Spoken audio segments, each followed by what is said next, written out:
How did people survive the cold in the Wild West? You'll be shocked when you learn the truth. Before us lie the endless, snow-covered plains of North America, where the winter wind howls with icy fury. In this harsh world, in the middle of a snowy ocean, stands a lone cone-shaped structure, a teepee seemingly fragile and defenseless.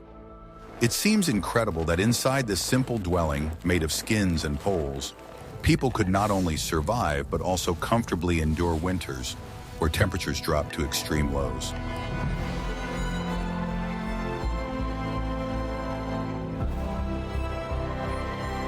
For modern people accustomed to central heating and multiple layers of insulation, it is difficult to imagine spending a night in such a dwelling without risking their lives.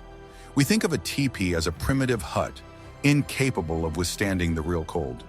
But this simplicity is deceptive, because behind it lies a perfect engineering system honed over centuries. This story is not about survival on the edge, but about the ingenious resourcefulness that turned a few skins and sticks into a warm and cozy home.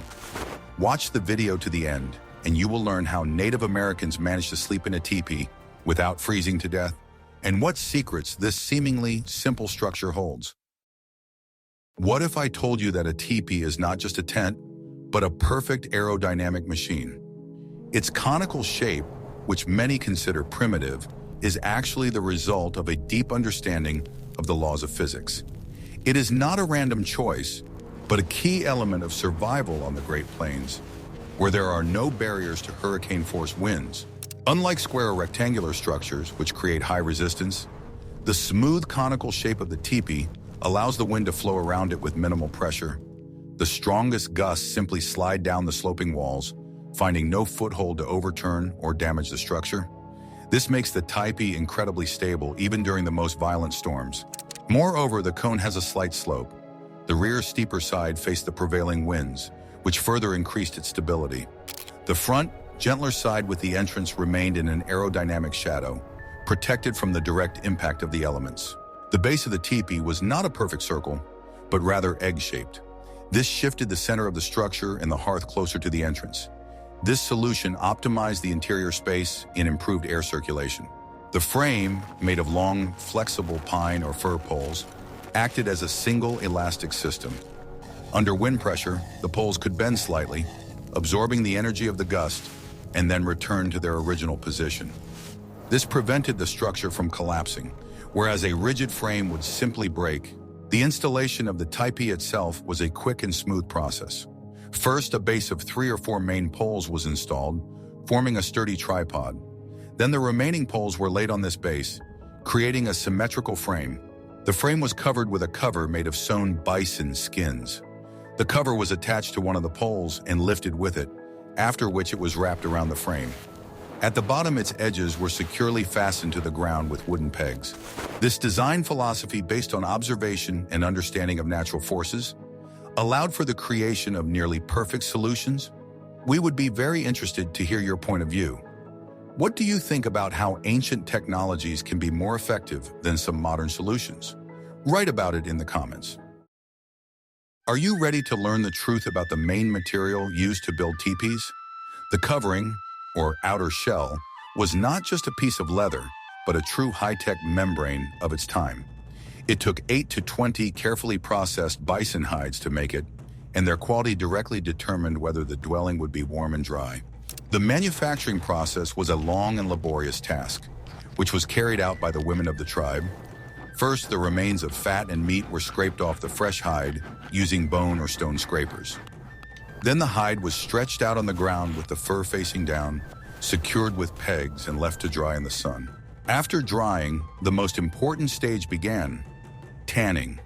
For this, they used a mixture of animal brains and liver, natural emulsifiers that made the skin soft and durable. This mixture was thoroughly rubbed into the surface of the skin so that it deeply saturated the fibers. Next, the skin was repeatedly kneaded and stretched to break down the dense structure of the collagen fibers. This process could take several days and required considerable physical effort. As a result, the rough and stiff raw hide was transformed into soft and elastic suede.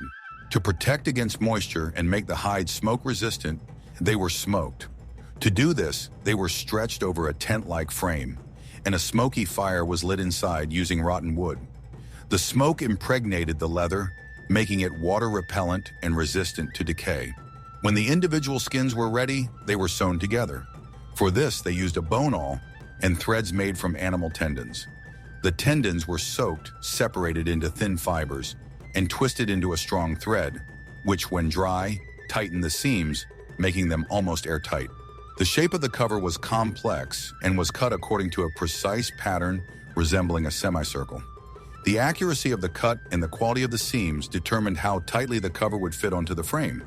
Any gaps or looseness could become a source of drafts. Thus, the outer shell of the teepee was not just a shelter from the weather. It was a complex, multi-layered system that provided protection, strength, and durability for the entire dwelling. But the skin was only the outer layer of defense against the cold. Are you ready to learn about the secret second shell, which was the key to warmth? I will reveal the most closely guarded secret of warmth in a teepee, which few people know about. The key to a comfortable winter was not the outer covering, but the inner lining, known to the Lakota tribes as ozan. It was in essence a second wall made of thinner, processed skins, which was hung from poles at human height. This lining did not reach the very top and did not touch the ground, creating a closed airspace between itself and the outer wall. This air gap, 15-20 centimeters thick, was the main secret of thermal insulation. It worked on the same principle as modern double-glazed windows, significantly slowing down heat loss. Cold air that could seep through the bottom edge of the outer covering did not immediately enter the living space. Instead, it ended up in this air chamber. There, it slowly heated up from the heat of the hearth in the inner wall, after which it rose smoothly upward. This process created a constant and slow circulation of air. The heated air from the hearth rose to the smoke hole, while the colder air from the walls descended, entered the air gap, and was heated again. This prevented drafts and ensured even heat distribution. The ozan also performed another important function. It protected against condensation. In cold weather, moisture could form on the inner surface of the outer cover. The inner lining prevented this moisture from dripping onto people and belongings by collecting it on itself from where it then evaporated. This inner wall also served to organize the space. Personal belongings, amulets, or weapons could be hung on it. Ozan was often decorated with drawings depicting important events in the life of the family, hunting scenes, or mythological subjects. Thus, the living space inside the teepee was much smaller than its external dimensions. People lived inside this cozy cocoon, protected from the cold outer walls. This made it possible to heat a much smaller volume of air, saving fuel. Without the inner lining, the teepee would have been just a tent, blown through by all the winds. It was the ozan that turned it into a real home, capable of withstanding the most severe frosts. This simple but ingenious solution was the pinnacle of indigenous engineering. What if everything you've been taught about a simple campfire is outdated? The hearth in a teepee was not just a fire for heating, but the heart of a complex heating and ventilation system. Its size and location were carefully calculated for maximum efficiency and safety. Contrary to popular belief, the fire in a teepee was never large. It was usually a very small compact fire, no more than 30-40 centimeters in diameter. A large fire would consume too much wood and create excessive heat and smoke, making it unbearable to stay inside. The secret to efficiency was to maintain a small but intense flame. To do this, only dry wood was used, which produced a lot of heat and little smoke. Most often, this was poplar or willow wood, which grew in abundance in river valleys. The hearth was not located strictly in the center, but was slightly offset toward the entrance. This arrangement was due to the egg-shaped base of the teepee.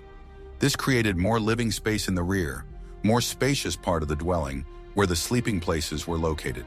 This offset also played an important role in air circulation. Cold air entering through the slightly open entrance immediately reached the fire and heated up. This created a draft that helped warm air and smoke rise up to the smoke hole. Stones were laid around the hearth. During the day, they accumulated heat from the fire, and at night, when the fire died down, they slowly released it, maintaining a comfortable temperature. It was a simple and effective heat storage system. Maintaining the fire was an important responsibility. Throughout the day and evening, Someone always kept an eye on the fire, adding wood at the right time. At night, the fire was reduced to a minimum, leaving only smoldering coals that provided enough heat until morning. Thus, the hearth was not just a source of heat, but the engine that powered the entire air circulation system in the teepee.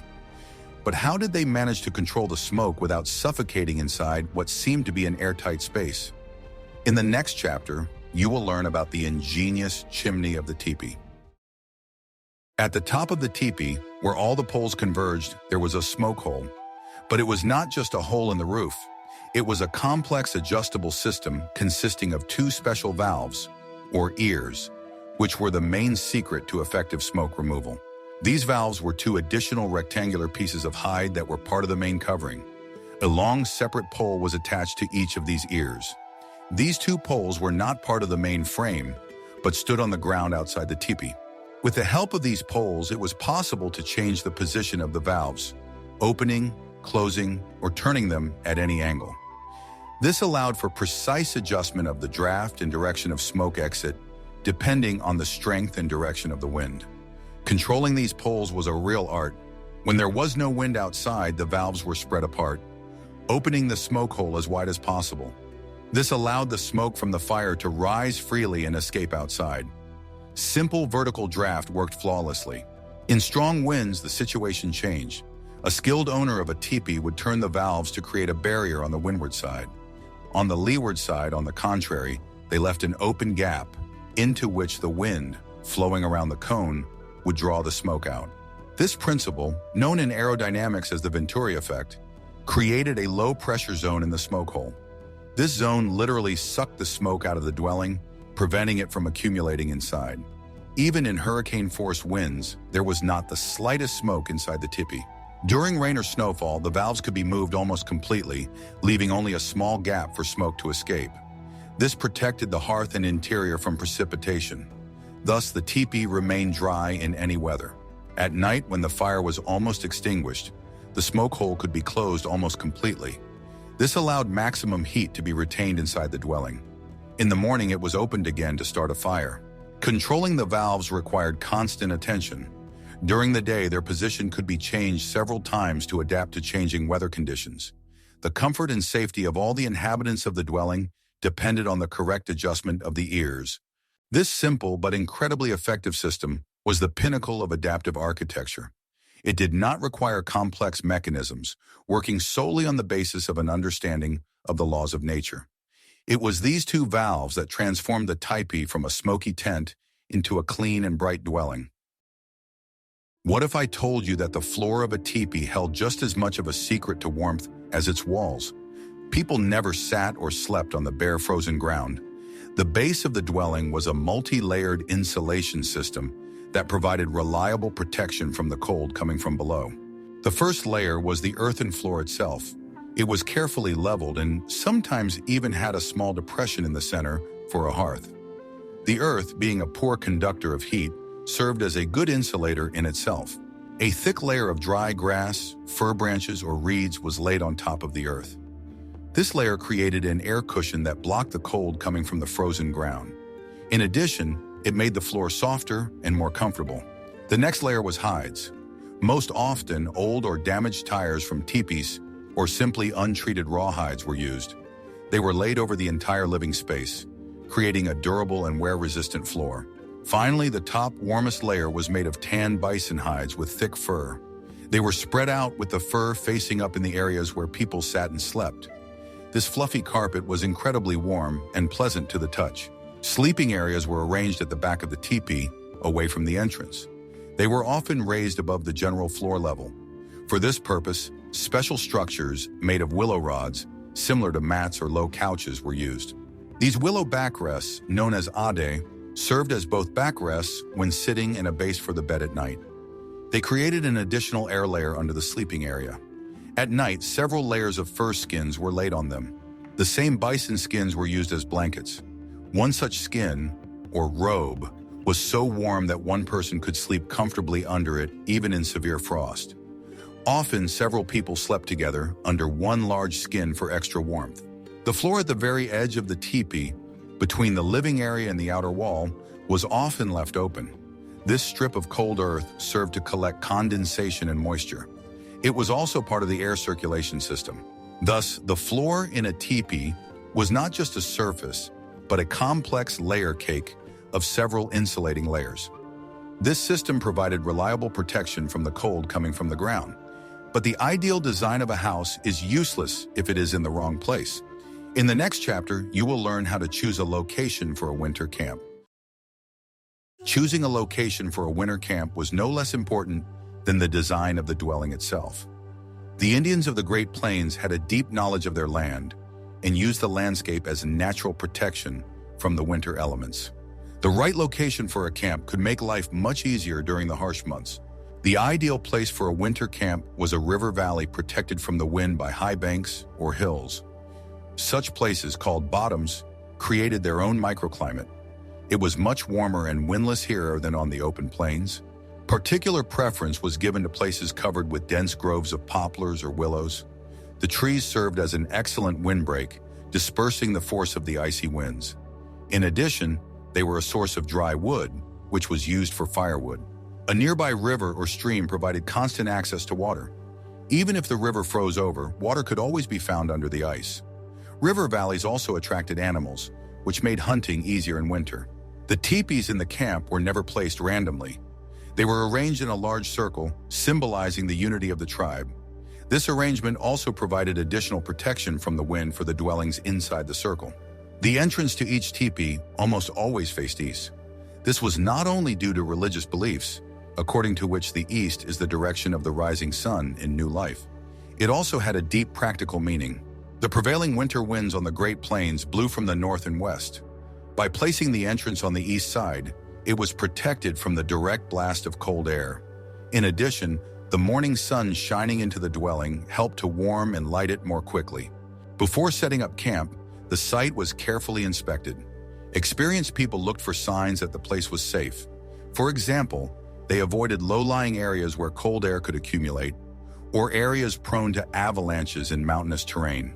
The length of stay in one place depended on the availability of resources, primarily firewood and pasture for horses. When resources were depleted, the camp was dismantled and moved to a new, pre-scouted location. The mobility of the teepee allowed this to be done quickly and efficiently. Thus, the winter camp was not just a cluster of dwellings, but a unified system integrated into the landscape. Native Americans did not build artificial fortresses. Their fortress was nature itself, which they knew how to read and use. Even in the most sheltered place, cold winds could penetrate the dwelling through the gaps between the bottom edge of the tire and the ground. To completely eliminate drafts, the Indians used a simple and ingenious technique. They created a foundation out of snow. This process was called banking. After setting up the teepee and stretching the tire, the men and women took wooden or bone shovels and began to shovel snow onto the base of the dwelling. The snow was piled up in a dense mound around the entire perimeter. The height of this mound could reach 60-80 centimeters. This snow barrier served several important functions at once. First, it completely sealed the lower part of the teepee, blocking any drafts. This was especially important in windy weather. Second, snow itself is an excellent heat insulator. Due to the large amount of air trapped between snowflakes, it does not conduct heat well. The snow embankment created an additional layer of insulation, reducing heat loss through the lower part of the walls. The dense snow also helped to secure the bottom edge of the cover more reliably. It pressed it to the ground, preventing the wind from lifting or tearing it off. This increased the overall stability and strength of the structure. In regions where there was little snow, turf or earth could be used instead. Pieces of turf were cut out and laid around the perimeter of the teepee, creating the same seal.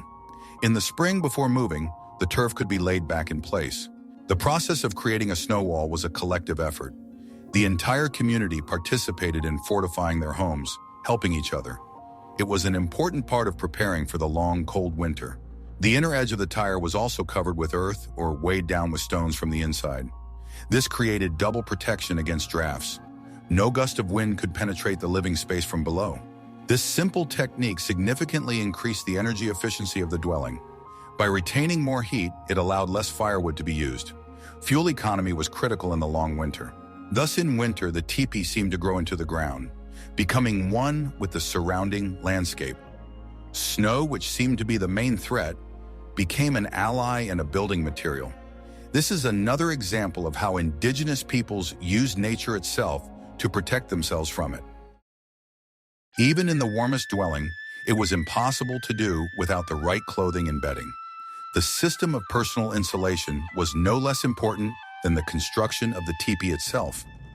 The clothing of Native Americans was perfectly adapted to the harsh climate and consisted of a multi-layered and multifunctional system. The basis of winter clothing was items sewn from tanned deer, moose, or antelope skins. These skins were soft, durable, and lightweight. They were used to make shirts, leggings, and dresses. The principle of layering was key to retaining heat. Several thin layers of clothing retain heat better than one thick layer, as air pockets form between them. Depending on the temperature, layers could be removed or added. The warmest outer garment was a bison skin cape, or robe. It was worn with the fur on the inside so that the thick undercoat would trap warm air against the body. This cape was so warm that it was possible to wear it outside even in severe frost. Special attention was paid to protecting the feet. Winter moccasins were made of thick leather and insulated with rabbit or beaver fur. Insoles made of dry grass were placed inside to absorb moisture and serve as additional insulation. Mittens made of leather and fur were used to protect the hands. The head was protected by hats made of beaver, fox, or coyote fur. These parts of the body are most susceptible to frostbite, so they were insulated with particular care. Clothing was loose and did not restrict movement. This was important for an active lifestyle, which did not stop in winter. The loose fit also promoted better air circulation and heat retention. At night, clothing was not completely removed.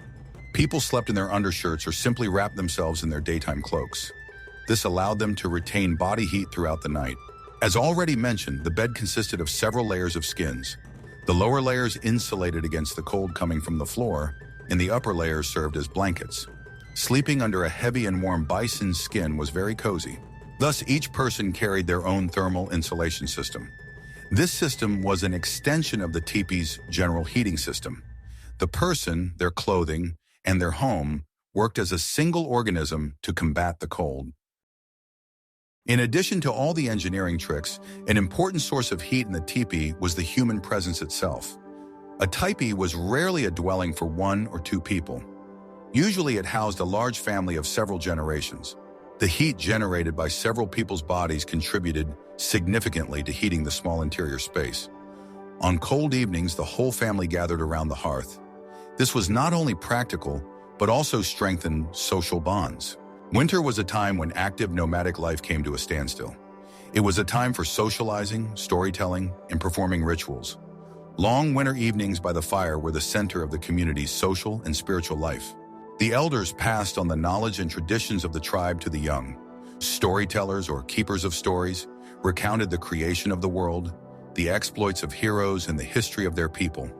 These gatherings warmed not only the body, but also the soul. Women did needlework.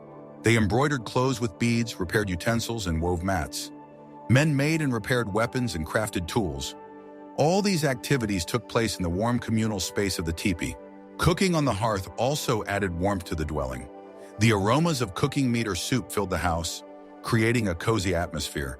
Shared meals were an important part of everyday life. Even people's breath and body heat slightly increased the humidity. In the dry winter climate, this made the atmosphere inside more comfortable. The main thing was to prevent excessive humidity, which was handled by the ventilation system. Games and quiet entertainment were also part of winter life. Children played their games in the back of the teepee, trying not to disturb the adults. The atmosphere was peaceful and calm. Thus, social warmth was no less important than the warmth from the fire. The sense of community, security, and belonging to the family and tribe helped to survive the harshest times. The teepee was not just a shelter, but the center of a living, breathing community. The entire survival system was based on harmony.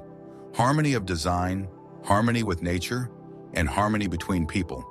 It was this combination of engineering and social cohesion that allowed Native Americans not just to survive, but to live fully in the middle of the snow-covered plains.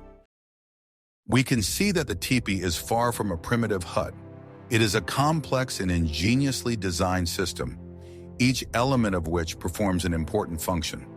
From its aerodynamic shape to its multi-layered floor and clever ventilation system, Everything here is designed to create a comfortable and safe living space. The secret of warmth in a teepee lies not in a single element, but in their perfect interaction. It was a true smart home of its time, using the laws of physics and the forces of nature to protect itself from them. This technology, honed over centuries, demonstrates a deep respect and understanding of the surrounding world. The history of the teepee teaches us that efficiency does not always lie in the complexity and expensive materials. Sometimes the simplest and most elegant solutions, based on knowledge and observation, turn out to be the most perfect. This is a legacy of ingenuity and adaptability that deserves our admiration. What other aspects of indigenous peoples' lifestyles or technologies would you like to see in future videos? Suggest your topics in the comments. We are very interested in your opinion. And don't forget to subscribe to the channel so you don't miss out on new research into the mysteries of the past.